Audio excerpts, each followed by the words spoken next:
How do you organize your time? How do you remain focused and productive in the face of insurmountable work?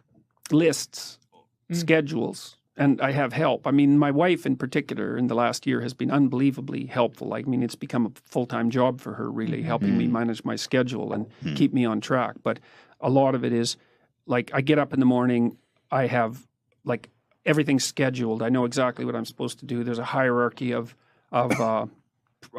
priority, and I'm really operating on a day-to-day level right now because there's so many things to do. I can't look more than about a day or two ahead, although it's basically scheduled.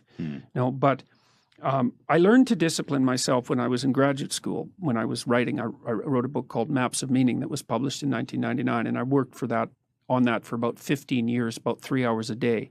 And I really sort of grabbed myself by the scruff of the neck and like forced myself to learn how to concentrate without deviation. How do you do that? I mean, how do you focus that intensely? Because I often have trouble. Like, I get overwhelmed sometimes when I have a lot of work, and the worst feeling is like when I feel like I have a ton of work and I do work all day, but I still feel like I didn't get anything done. Yeah, but you probably did.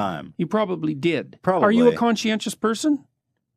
Do you know? I don't even know what exactly that means. Yeah, how do you define that? Well, okay, so that's another thing we could mention briefly. I have a website called understandmyself.com, and I set up a coupon code for your viewers. Oh, yeah, what is so it? it's H3H3. Oh, What say that you are the domain again? Understandmyself.com. Okay. And you can go there and take a personality test that was devised in my lab. The main researcher was Dr. Colin DeYoung, who is now a professor at the University of Minnesota. But we took the standard Big Five trait model, which is the standard modern personality model. So that's extroversion, which is a positive emotion dimension.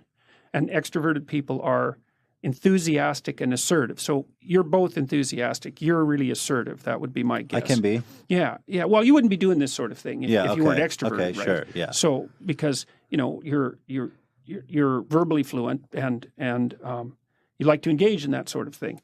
So that's a positive emotion dimension. It's associated with the positive emotion that you feel when you're moving towards desired things.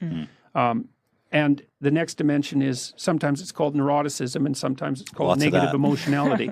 Well, big on neuroticism. People who are high in neuroticism have some anticipatory anxiety.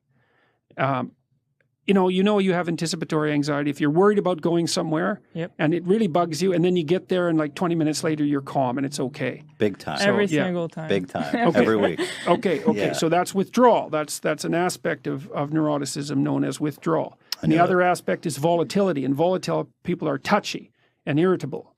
So, and that's the second dimension. The third dimension is agreeableness, and agreeable people are compassionate and polite, and disagreeable people are competitive and blunt. And so women are higher in agreeableness than men. So if you take a random man and a random woman out of the population, general population, and you bet on who is more agreeable, if you bet on the woman, you'd be right 60% of the time. And the other place where men and women differ is with trait neuroticism. Women are more susceptible to anxiety and depression. So, but how can you say that if genders don't exist? Well, yeah, that's another thing that I'm genuinely accused of, is that biological essentialism. Yeah, but I feel like I'm experiencing those different feelings depending on the day. Yeah. Sometimes I'm more extroverted. Some days I'm more reclusive. Is it generally... That's probably volatility too. It's like variation in mood. The next dimension is conscientiousness, and conscientious people are industrious. And so they're guilty if they're not working. They have to work. Yeah, I have that. You're like that. Me too. It's brutal. It's awful. I hate it. Yeah. Because I'm very self-aware of it. Like, I feel like I can never relax. Right. And I feel like I never got anything done. Right. Okay, Never so we satisfied. figured out why that is. Okay, the reason is you're conscientious. So that's associated often with, feelings of shame or guilt if you haven't got what you should have got done. And then if you're also high in negative emotion, then you worry about that. So, so that can be rough. And the last dimension is openness, and openness is basically interest in ideas and creativity.